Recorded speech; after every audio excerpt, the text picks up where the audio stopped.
Saudara, pada pagi siang hari ini saya akan sharing untuk hal yang sederhana, tapi ini hal yang penting yaitu tentang iman kembali. Jadi iman, saya tak tahu beberapa waktu yang lalu pada waktu saya ngomong tentang iman, sakit memang sepertinya ada peperangan rohaninya ya. Jadi itu ya, tapi iman adalah hal yang sangat penting.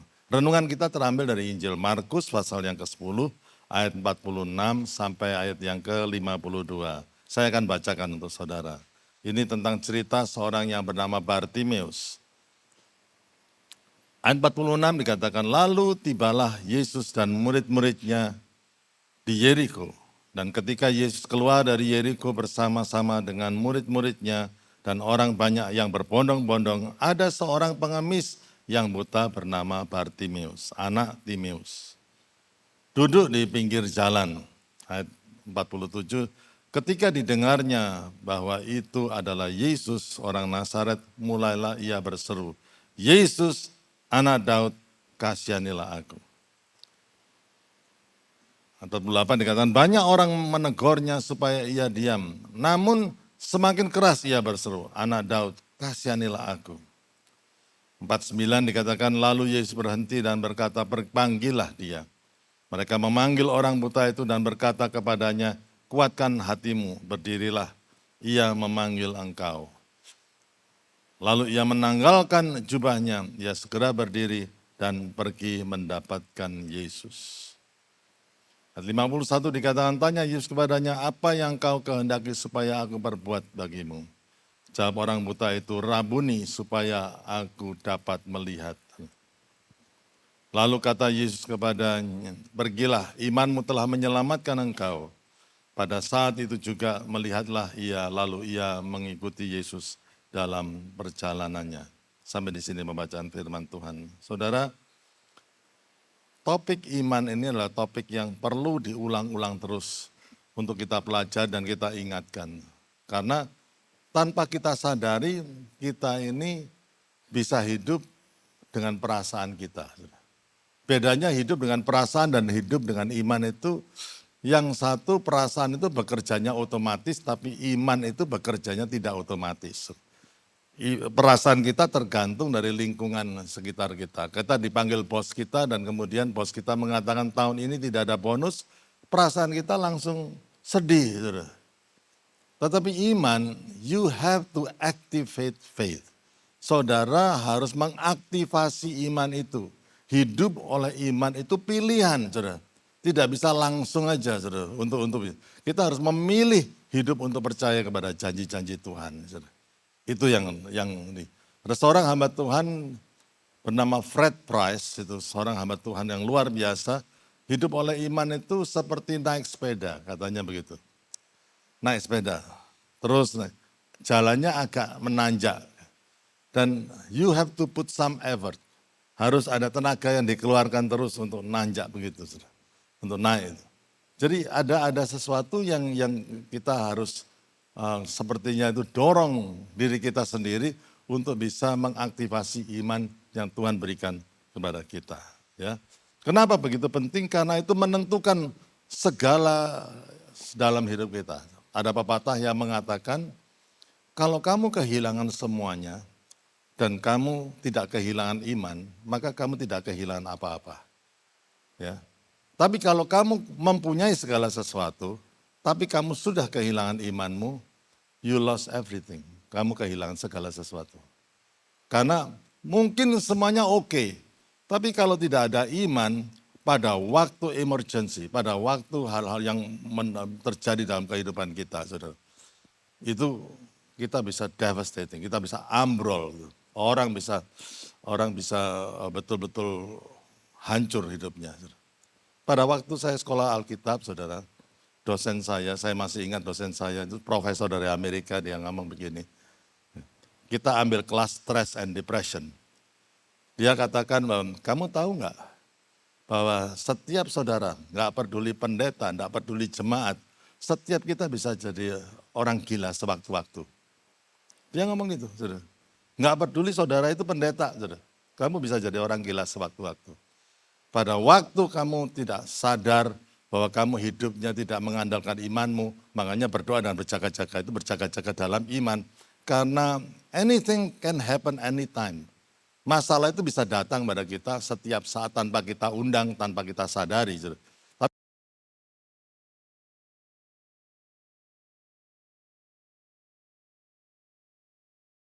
saya pikir masa itu berkelebihan lah ya. Jadi, tapi pada waktu pelayanan dalam pengembalaan ini betapa banyaknya orang yang mengalami kehancuran dalam kehidupannya karena imannya ambrol, imannya hancur. Jadi iman adalah sesuatu hal yang paling berharga dalam kehidupan kita yang perlu kita jaga dari waktu ke waktu. Bukan hanya begitu, iman adalah seperti memberikan ruang gerak kepada Tuhan untuk bekerja dalam hidup kita. Tuhan ingin bekerja dalam kehidupan kita, tapi dia memerlukan iman. Ayat di Alkitab mengatakan kalau Tuhan datang, apakah dia melihat iman? Ya, kata iman adalah kata yang sangat penting. Faith is giving room for God to move in our life, to work in our life. Iman itu memberikan ruang gerak bagi Tuhan untuk bergerak dalam kehidupan kita. Itu saudara. Keadaan kita memang baik-baik, tetapi pada waktu ada emergency, wah itu loh. Saya pernah satu pesawat dengan satu anak muda yang pintar kelihatannya, lulusan Amerika, dan kita berkenalan gitu, dan kemudian ya dia orang yang kelihatannya wow. Ngomong sama saya pakai bahasa Inggris terus.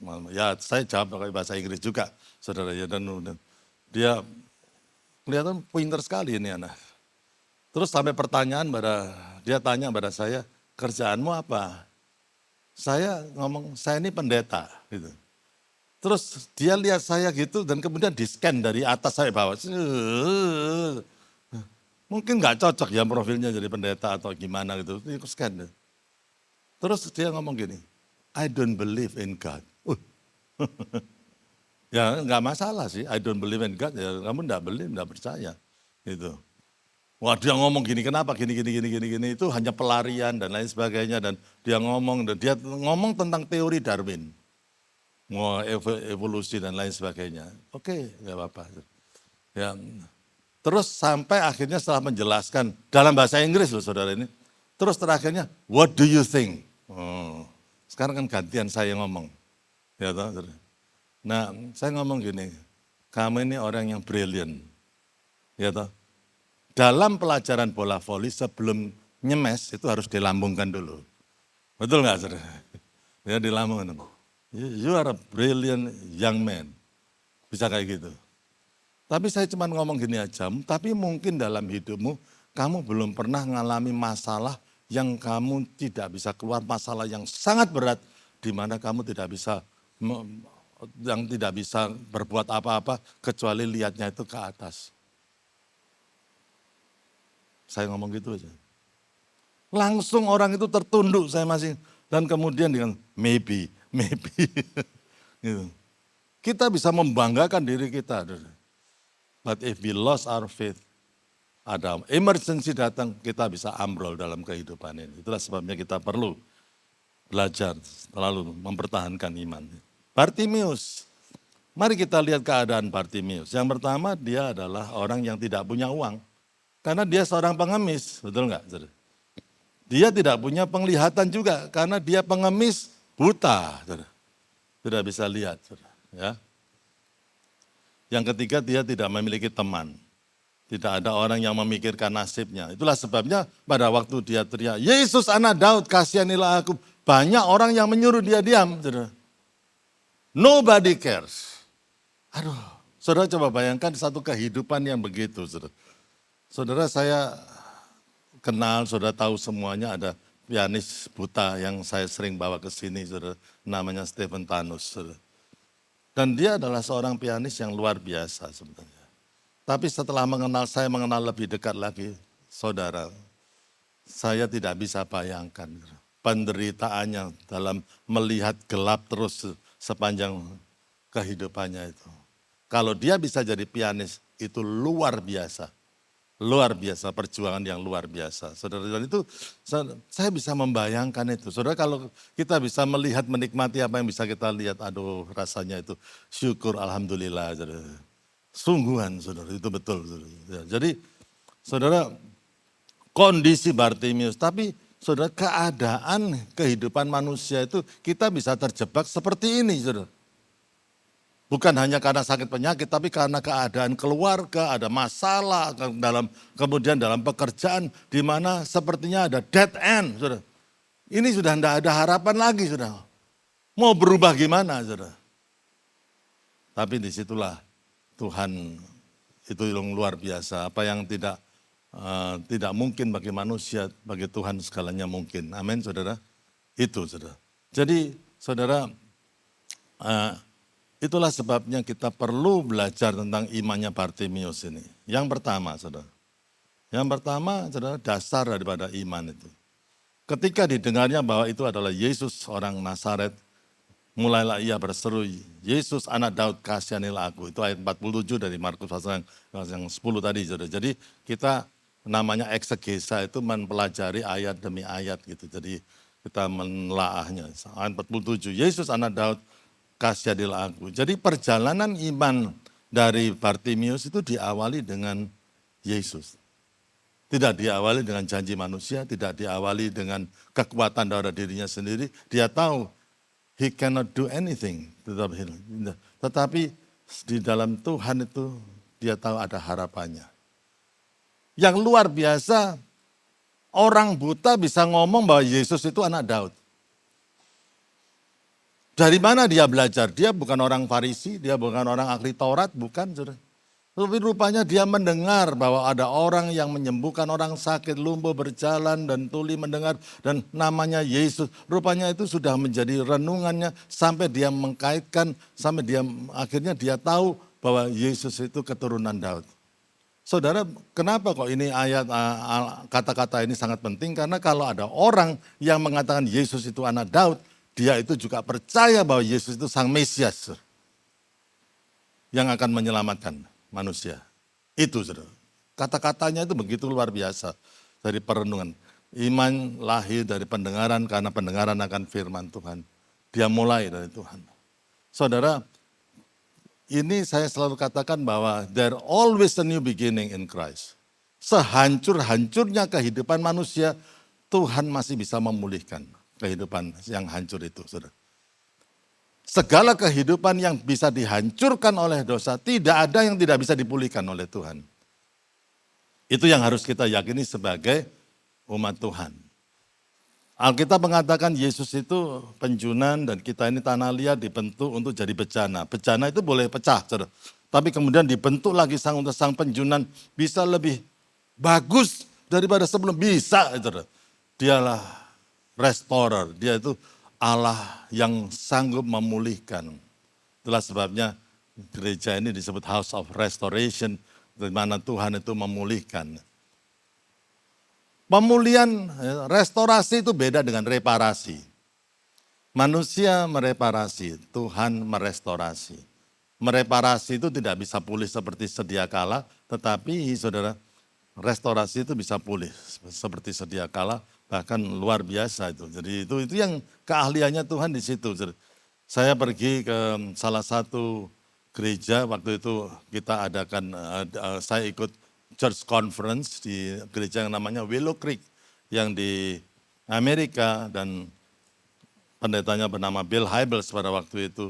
Dia mengatakan bahwa slogan di mana-mana, the church is the hope of the world. Gereja itu adalah harapan bagi dunia ini. Kenapa, saudara? Karena di dalam gereja seharusnya ada pemulihan, saudara. Karena Yesus itulah sang pemulih itu, saudara. Yang tidak bisa dibetulkan di dunia, bisa dibetulkan di dalam gereja kalau kita mengikuti aturan firman Tuhan. Pasti bisa dipulihkan. Jadi saudara, kalau saudara mungkin konseling dengan orang yang hidupnya sudah hancur, saudara jangan begini, waduh ini tidak ada harapan. Jangan ngomong gitu, saudara. Ya. Kalau saudara menemui orang, justru kita imani bagaimana Tuhan itu bisa memulihkan sesuatu yang hancur, kegagalan, terpurukan karena dosa, itu bisa dipulihkan seperti yang luar biasa. Saya ambil tesis untuk master degree saya yaitu Child and Stress. Jarang dipakai, jadi stres di anak-anak. Karena buku acuannya itu buku dari Amerika yang ditulis oleh Profesor Archibald Hart itu. Dan saya tahu bahwa dia ke Singapura untuk melakukan seminar di Singapura. Saya langsung terbang karena saya ingin mengikuti memperdalam tentang child and stress. Ya, kalau stres orang dewasa banyak lah, tapi stres di anak-anak itu, stres itu bisa nyerang anak-anak.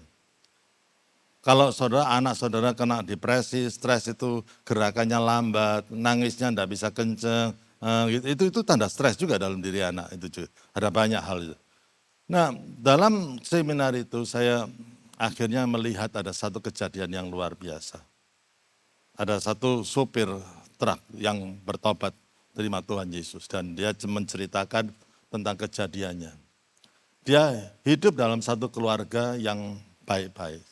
Tapi umur 3 tahun, suami istri, papa mamanya tengkar luar biasa sampai mereka bercerai. Nah masalahnya kalau sudah bercerai, biasanya kan suami bawa anak atau istri yang bawa anaknya. Ini enggak, istrinya jalan sendiri, suaminya jalan sendiri, anaknya ditaruh di yatim piatu. Itu awal kehancuran dari kehidupan anak ini. Di yatim piatu, dia bertumbuh, ya. Dan di yatim piatu itu setiap minggu ada orang dari gereja yang datang ke yatim piatu itu untuk adopsi anak. Dan setiap ada orang itu, dia berharap dia bisa diadopsi dalam satu keluarga. Tapi tidak satu pun keluarga itu mau mengadopsi dia. Mungkin karena wajahnya jelek, memang orangnya gede. Ya, akhirnya pada waktu besar orangnya gede gitu. Nah saudara, 5 tahun dia harus maju ke depan dan tidak ada orang yang mau mengadopsi dia. Temannya yang teman mainnya sudah kenal baik, diadopsi, dia kehilangan teman lagi. Betapa susahnya kata dia cerita hidup di yatim piatu itu. Dan akhirnya saudara, dan setelah itu dia lepas dari itu, dia menjadi anak muda yang berandal dan kemudian hidupnya tidak karu-karuan, ya, mabuk-mabukan. Dia mencoba untuk nyupir sebuah truk dengan kehidupan malam. Saudara tahu kehidupan seperti itu is a very tough life. Tapi bukan hanya tough life, tapi hidupnya sudah berantakan. Tato di seluruh tubuhnya itu udah full sudah dari atas sampai bawah. Gitu, saudara. Dia menjadi orang yang kebetulan badannya gede, wah garang dan lain sebagainya.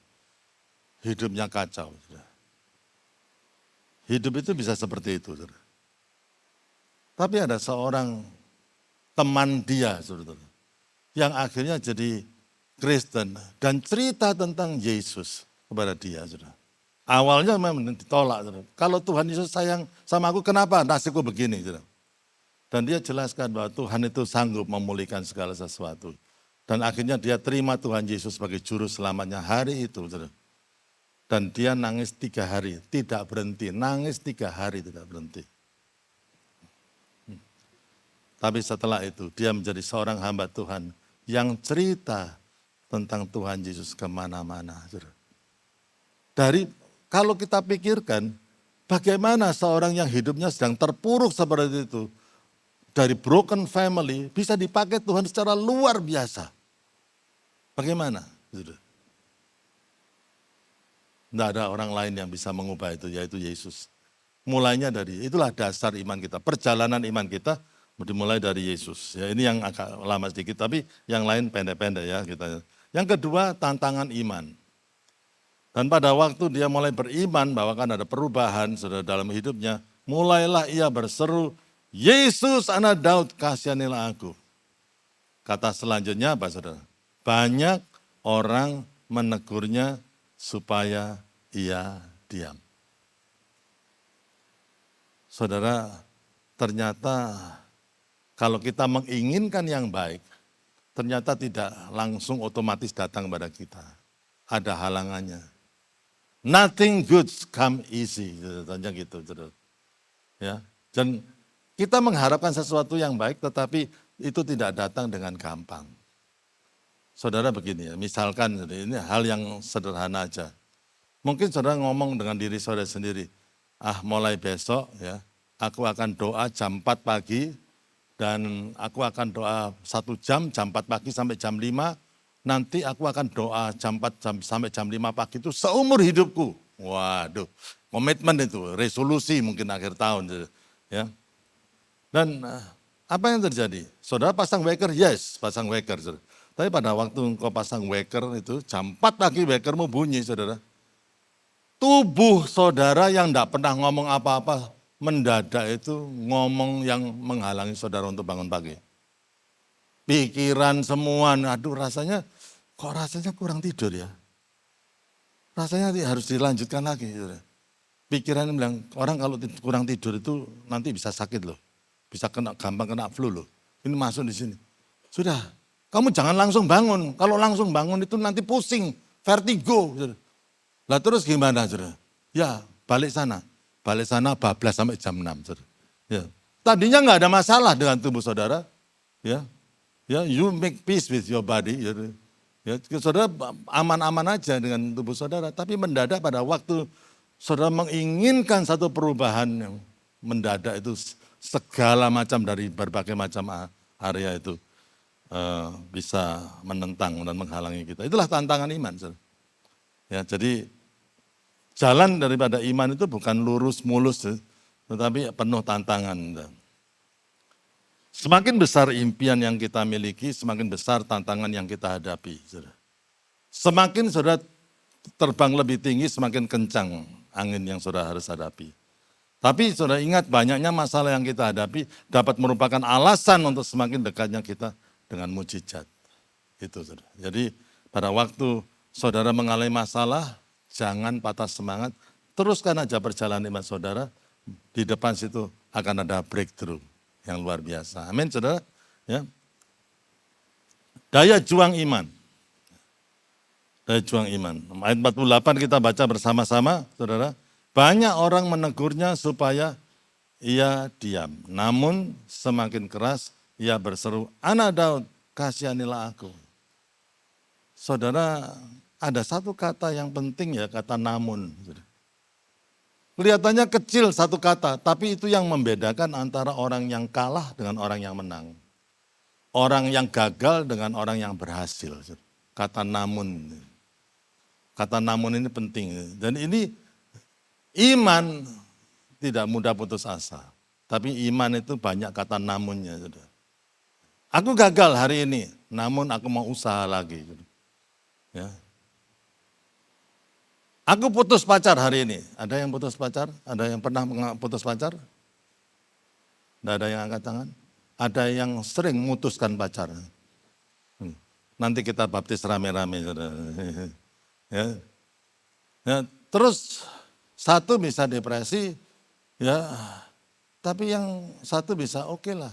Bisa melampaui hal itu. Karena apa? Ada namunnya. Aku putus pacar hari ini, namun aku percaya Tuhan bisa memberikan yang terbaik dalam hidupku. Saya pernah melayani orang di rumah sakit jiwa, saudara ya. Dan ketemu dengan pimpinannya. Betapa banyak orang stres dan depresi karena putus pacar, saudara. Kenapa? Tidak punya namun. Saudara, saudara interviewlah orang-orang yang berhasil dalam hidupnya, saudara. Banyak kata namun, banyak masalah. Namun ini, tetapi ini, berjuang secara luar biasa. Di Alkitab ada satu nabi namanya Nabi Habakuk. Dia ngomong begini dalam Habakuk 3 ayat 17, sekalipun pohon ara tidak berbunga, pohon anggur tidak berbuah, hasil pohon zaitun mengecewakan, sekalipun ladang-ladang tidak menghasilkan bahan makanan, kambing domba terhalau dari kurungan, dan tidak ada lembu sapi dalam kandang.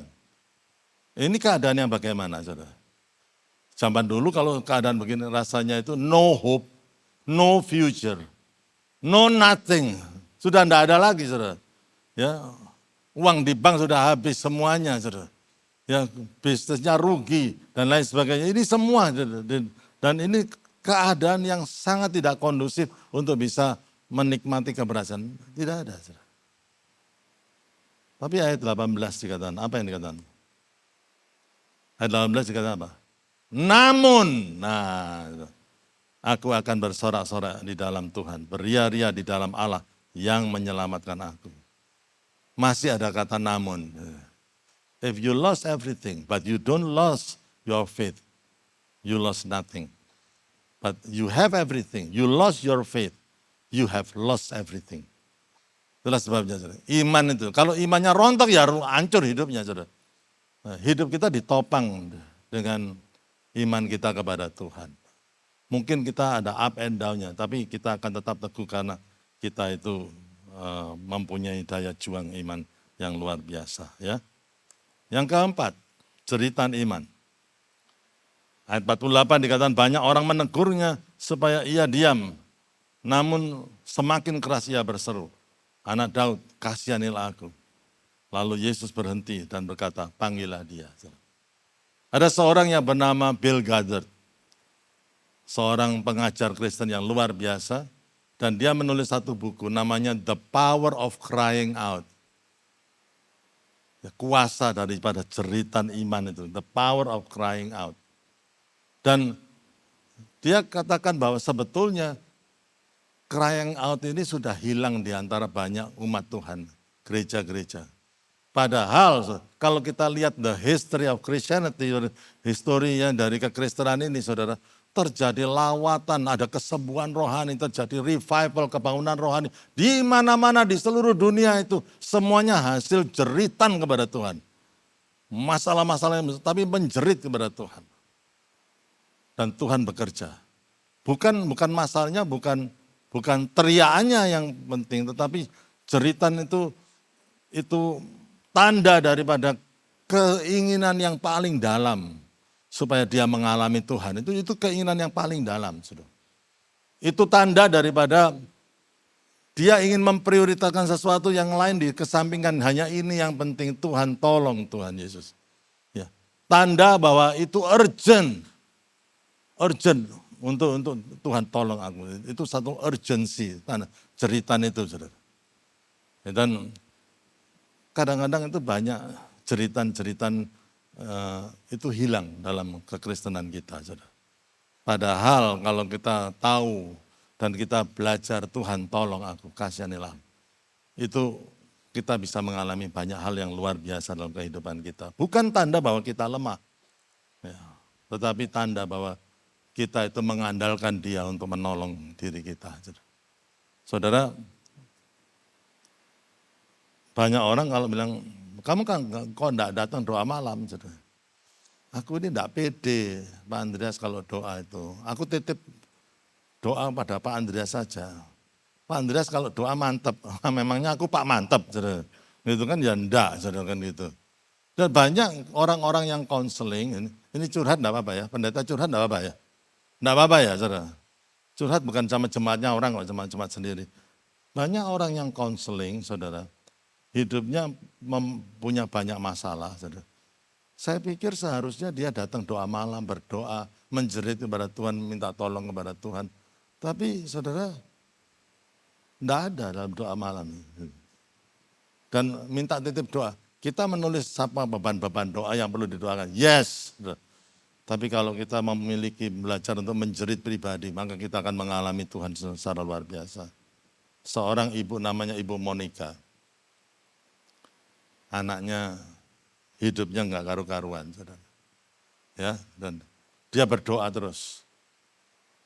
Temannya mengatakan, anakmu udah gede, ngapain kamu doakan terus, saudara? Dia itu pilihannya dia untuk hidup. Semakin didoakan, semakin banyak dosanya. Semakin banyak dosanya sampai dia akhirnya samenleven, kumpul kebo, hidup bersama tanpa nikah. Terus itu tambah didoakan, tambah murtad, tambah gitu. Teman-teman Ibu Monica mengatakan, stop it. Udah itu urusannya dia, biarkan dia yang ngalami itu. Tapi Ibu Monica ini apa? No, a son of many prayers never get lost. Anak laki yang didoakan terus-menerus tidak akan tersesat dia. Doa. Dia menjerit kepada Tuhan terus-menerus. Satu cerita yang luar biasa. Saudara. Tidak ada angin, tidak ada hujan. Mendadak anak itu bisa nangis terima Tuhan Yesus. Bertobat saudara, dari hidup yang berdosa itu. Siapakah dia anak itu? Anak itu namanya Santo Agustinus, Saint Augustine. Bapak gereja yang luar biasa. Kalau saudara lihat di Google kata-kata quotes-nya, luar biasa. Saudara. Orang yang terpuruk seperti itu. Saudara. Karena ada seorang yang menjerit, Tuhan itu bekerja secara luar biasa. Amin, saudara. Itu yang harus kita sadari. Mari kita belajar berdoa, tapi juga berdoa supaya ada jeritan. Saudara. Di sini dulu beberapa puluh tahun yang lalu ada seorang suami istri namanya Bapak Denny Hermanus dan Rima. Saudara. Mungkin saudara masih ingat, dia adalah pimpinan Departemen Pemuritan. Akhirnya dia sekarang ada di kota Los Angeles dan Bapak Dennis sudah menyelesaikan doktoralnya, orang yang dipakai Tuhan secara luar biasa, jiwa pemuritannya luar biasa. Satu kali anaknya terpeleset dan jatuh kena tulang ekornya. Dan anak itu teriak, mami, mami, mami. Gelap, ini gelap, tidak bisa lihat. Dan lihat anaknya begitu, Ibu Rima dan Bapak Denny Hermanus itu berdoa. Mereka cerita sama saya, itu segala macam doa. Sudah diborong semuanya. Doa dengan bahasa roh, dengan gulung-gulung, dengan apa, enggak tahu lah, teriak-teriak, ditengkingi setan semuanya, doa semua, dan nothing happen.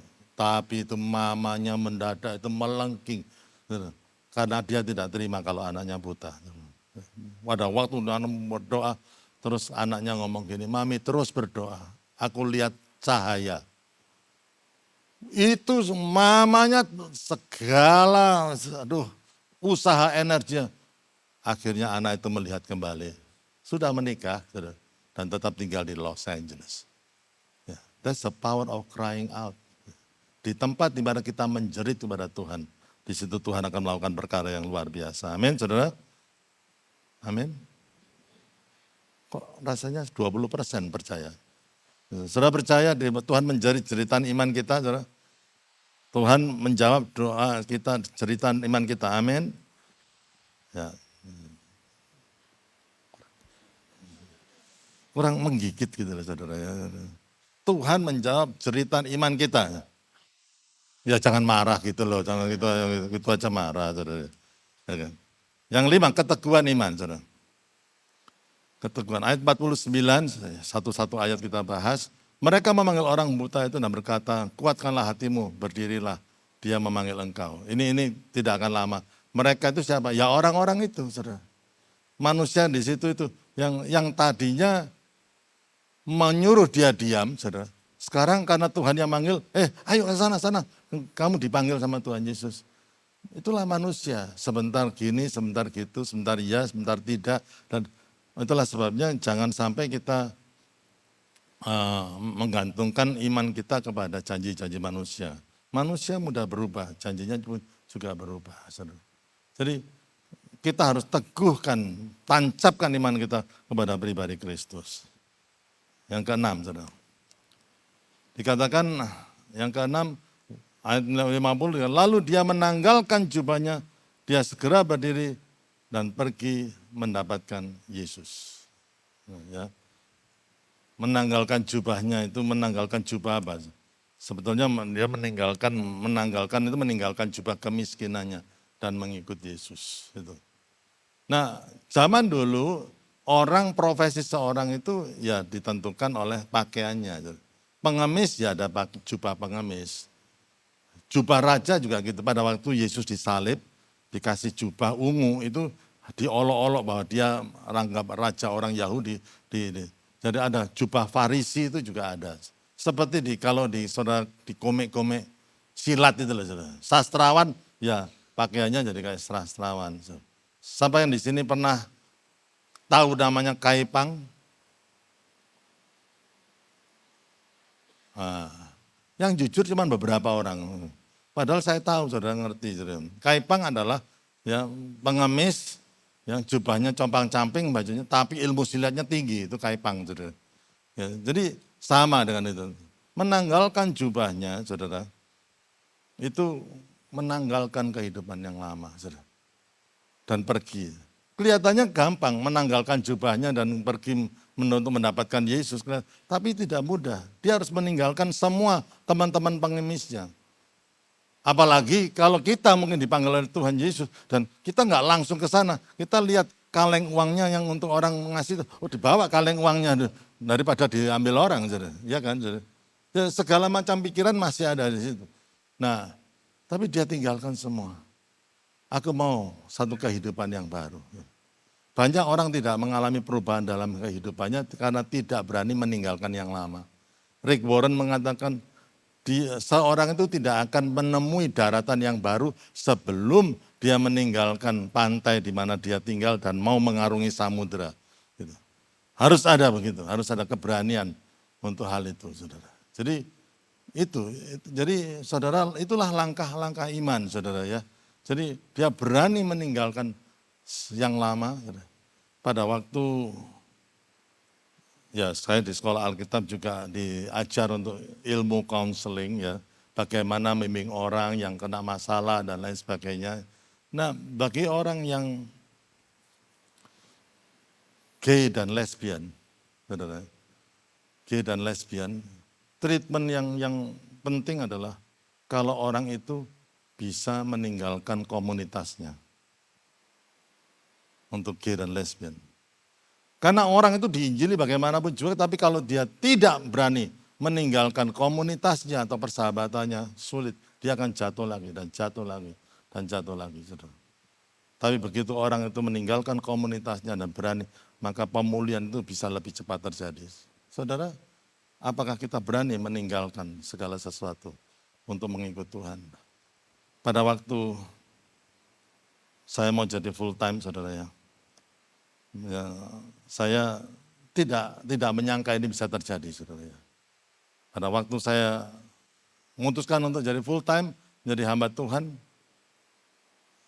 kira-kira menurut saudara apa yang terjadi, saudara? Kesepian, saudara. Karena apa, saudara? Loh, teman-teman itu loh, yang biasanya ngajak nonton, enggak ngajak saya nonton lagi, saudara.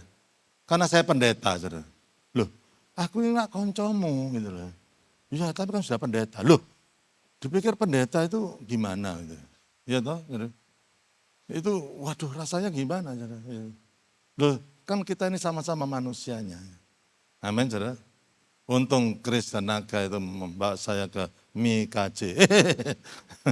Ya, jadi itu, ya Mi ya masih suka kok, saudara, pendeta, saudara. Ya, itu, saudara. Jadi meninggalkan, saudara, ya, apa yang dahulu dan mengalami pembaruan dari Tuhan. Bartimeus tidak menyia-nyiakan kesempatan yang ada, sebenarnya it is now or never. Hari ini atau enggak. Saudara, attitude ini yang harus ada dalam hati kita, ya saudara. Dalam setiap kali kita berbakti. Saudara. Kita minta kepada Tuhan, sepertinya Tuhan hari ini aku ingin diselamatkan. Hari ini aku mau dirubah. Hari ini aku mau diperbarui. Jangan tunggu Tuhan. It is now or never. Nah itu keyakinan seperti itu yang harus ada. Dan orang yang pulang dengan berkat yang besar dalam kebaktian itu kalau punya attitude ini. It's now or never. Tuhan, aku minta Engkau jamah. Hari ini Tuhan. Jangan tunggu besok Tuhan. Ya, jadi itu yang harus ada attitude itu. Dan bagi Bartimeus, kalau aku miss opportunity ini, aku akan miss selama-lamanya. Itu yang attitude-nya begitu. Motif iman. Tuhan Yesus, tanya Tuhan Yesus kepadanya, apa yang kau kehendaki supaya aku perbuat bagimu? Jawab orang buta itu, Rabuni supaya aku melihat. Loh kenapa Tuhan Yesus cuma tanya, ini orang buta loh, kenapa kok dia tanya, apa yang kau kehendaki supaya aku perbuat? Apa dia enggak tahu bahwa dia buta? Mungkin tidak semua orang buta ingin melihat. Saudara. Tidak semua orang susah ingin dihibur.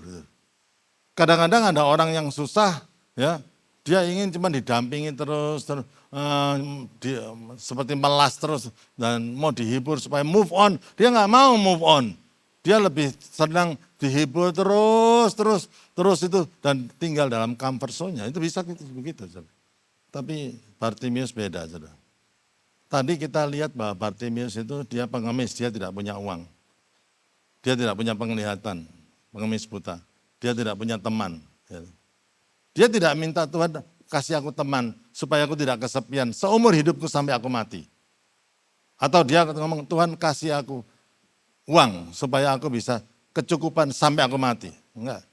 Tapi dia minta Rabuni supaya aku melihat. Artinya apa saudara? Kalau dia bisa melihat artinya dia tidak punya alasan untuk ngemis lagi. Masalahnya itu saudara. He wants to be responsible with his life. Gitu. Dia ingin ada satu perubahan. Itu yang memperkenankan hati Tuhan. Saudara kita bisa berdoa minta berkat, minta berkat, minta berkat. Tapi kalau kita nggak mau responsible, kita nggak mau rajin, kita nggak mau ulet, kita nggak mau punya daya juang yang luar biasa. Bagaimana Tuhan bisa memberkati kita? Tuhan tidak pernah memberkati orang malas. Saudara. Betul nggak saudara ya? Jadi itu yang harus kita sadari. Dan Tuhan lihat motif kita bahwa Bartimeus ini mempunyai motif yang benar dan mujizat pun terjadi. Yakobus 4 ayat 3 dikatakan, atau kamu berdoa juga tetapi kamu tidak menerima apa-apa karena kamu salah berdoa sebab yang kamu minta itu hendak kamu habiskan untuk memuaskan hawa nafsumu. Kita bisa menjerit kepada Tuhan dengan jeritan lengkingan yang betul-betul bisa sampai 10 tetangga dengar. Saudara. Tapi kalau motif kita keliru, God will not answer our prayer. Tuhan juga enggak ada dengar. Biarlah Tuhan itu lihat motif hati kita ya. Saudara. Dan yang ke-8 yang terakhir pengabdian iman. Lalu kata Yesus kepadanya, pergilah imanmu telah menyelamatkan engkau. Pada saat itu juga melihatlah ia lalu mengikuti Yesus dalam perjalanannya. Saudara, yang luar biasa, mujizat terjadi. Tapi dia tidak melupakan Tuhan. Banyak orang kalau sudah terima berkat, terima mujizat, lupa Tuhan. Tapi yang ini, lalu ia mengikuti Yesus dalam perjalanannya. Saya percaya dia bukan hanya sekedar ikut, tapi dia cerita ke berbagai macam orang bahwa aku dijamah, aku dulu buta. Now I see, aku melihat. Kita diberkati itu ada purpose-nya. Kita minta mujizat, fine with our miracles. Tapi pada waktu engkau mendapat mujizat, pada waktu engkau diberkati, what will you do for the kingdom of God? Apa yang kau ingin lakukan? Apakah engkau mau bersaksi? Nah itu Tuhan juga lihat. Tapi biarlah pada waktu kita diberkati, pada waktu Tuhan menunjukkan kebaikannya pada kita, saudara. Kita justru akan memuliakan nama Tuhan. Kita terus bercerita bahwa Tuhan itu luar biasa bagi kita. Amin. Kehidupan yang terpuruk, Tuhan bisa ubah menjadi kehidupan yang berkemenangan luar biasa. Saudara tidak peduli saudara bagaimanapun saudara ya. Jadi beberapa orang yang kumpul, ratusan orang yang kumpul di sini. Saudara harus yakin bahwa Tuhan punya rencana yang besar untuk setiap kita. Dan itu hanya bisa terwujud kalau kita beriman kepada Tuhan. Biarlah Tuhan memperteraikan firman yang dalam hidup kita dan kita mengalami mujizat Tuhan. Amin, saudara. Amin, amin, amin.